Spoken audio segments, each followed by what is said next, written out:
most of the time I'm right. Ordinary people.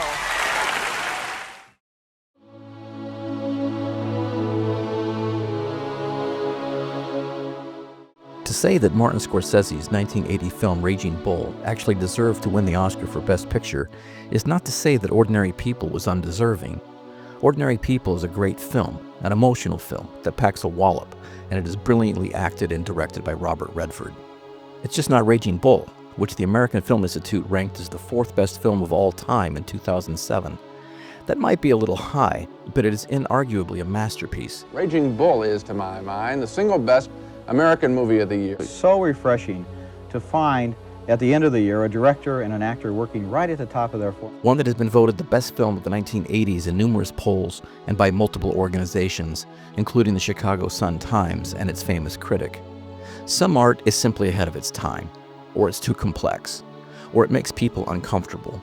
These things should never be disqualifying virtues, and great art should be all of these things to some degree or another. Raging Bull is a difficult watch that is nevertheless mesmerizing. We watch and we wonder how the boxer Jake LaMotta can be so self-destructive, so filled with self-loathing. Where does it come from? It's even more disturbing to know that LaMotta was a real person, and his story, although given a Hollywood treatment to some degree, is a real and very sad one. Robert DeNiro, who won his only Best Actor Oscar for his portrayal of LaMotta, read the boxer's biography while on the set of The Godfather Part 2. He spent the next 5 years convincing Scorsese to direct it, with Scorsese agreeing as a way to redirect his life after nearly dying from a cocaine overdose in 1978. Scorsese made what may seem like a controversial decision to shoot in black and white, but many mainstream films of the 1970s were shot in black and white, as was one of Raging Bull's rivals for Best Picture of 1980, David Lynch's The Elephant Man. Scorsese has explained his choice in various interviews. There were, I think, 4 more films coming out about boxing, and they were all in color. That's when I realized that we should go black and white. And also the black and white would work distinctively different from the other boxing films that were being made. And also films that were made in black and white up to that point in the 70s and they were hits. The choice was perfect, and we as viewers are pulled into LaMotta's worlds of the 1940s and 50s, sometimes against our will. The story comes from 2 credited writers, Mardick Martin and Paul Schrader, and from DeNiro and Scorsese, who did rewrites while vacationing together in the Caribbean. While the film features memorable Oscar-nominated supporting performances from Joe Pesci as Jake's brother and Kathy Moriarty as Jake's second wife, the movie belongs to DeNiro, who famously gained 60 pounds in a pause from filming to portray LaMotta in the years after he retired from boxing. Unfortunately, DeNiro's weight gain tends to dominate the narrative for people with casual knowledge of the film. This does DeNiro gross injustice, because few actors have ever fully inhabited a role the way he does with Jake LaMotta. He becomes LaMotta, and it is DeNiro's performance that is the beating heart at the center of the film, and he, more than anything, raises it above Ordinary People and almost every other movie. It opens in memorable and stylish fashion, with De Niro warming up for a fight inside the ring, bouncing in slow motion, in a smoke-filled room as the strains of Cavalleria Rusticana are heard. That opera is a tale of jealousy, betrayal, and revenge. And we come to know Jake as a man filled with jealousy and insecurity, who fears everyone in his life, including those closest to him, will betray him. The fears are a manifestation of his intense self-loathing. Jake hates himself, and we see again and again that he relishes getting hit because it inflicts the pain that he feels he deserves. It's a great example of what sets this film apart from Ordinary People. Raging Bull is art, beautiful and stylish without sacrificing substance.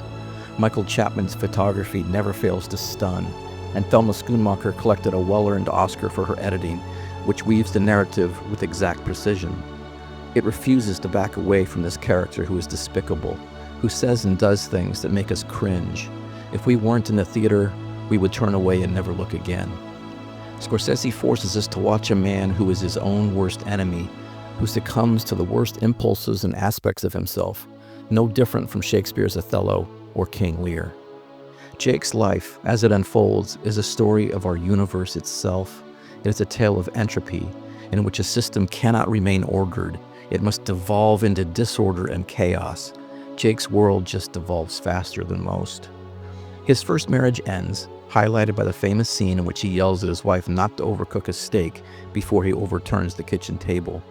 He loses the first fight we see him in because he waits too long to do what he is capable of doing. Jake is self-destructive and denies himself success because he feels he does not deserve happiness or success. He is good enough to hand the legendary Sugar Ray Robinson, often considered the greatest pound-for-pound boxer of all time, the first loss of his career. He's the first to knock down Sugar Ray. He had the talent to be one of the greats, but he is undone by his own deformed humanity. He insists in the film that he is not an animal, but he is at his best when he behaves as one, unthinking, merely reacting, engaged in fight-or-flight behavior. Ironically, it is only outside the ring that he is completely vulnerable, weakened by his own sense of weakness. We know it is only a matter of time before he loses his wife, his brother, everything. He is his own Iago, whispering in his own ear that his brother and wife are unfaithful to him with each other. He becomes middleweight champion only to throw it away immediately. Jake ultimately knows only a world of pain and failure. Anything else is an alien landscape. It's what makes the narrative framing so brilliant. Both after the opening credits and at the end of the film, we get Jake in his retirement. He is an overweight, unprincipled louse.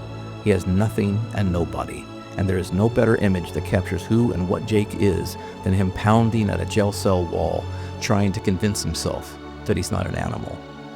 It closes with Jake practicing Marlon Brando's famous monologue from On the Waterfront for a cringe-worthy nightclub act. Brando's Terry Malloy, a former boxer, poignantly states that he could have had class, could have been a contender, could have been somebody. Instead, he says, he's a bum. It is the story of Jake's life, too, except that he was champ and was somebody. He just threw it all away.